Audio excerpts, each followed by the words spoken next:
اللهم صل على رسول قلندری زنده با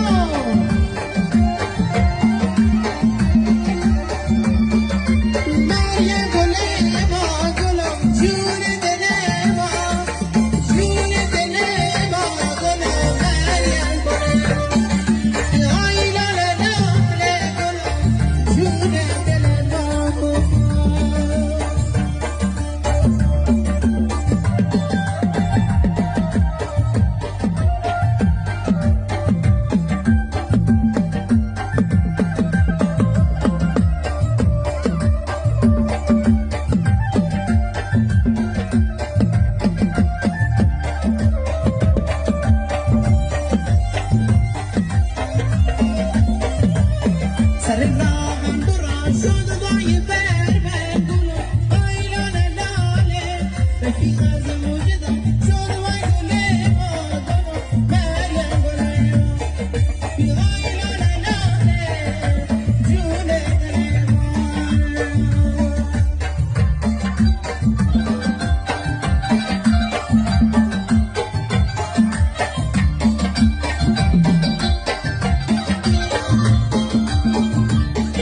Why?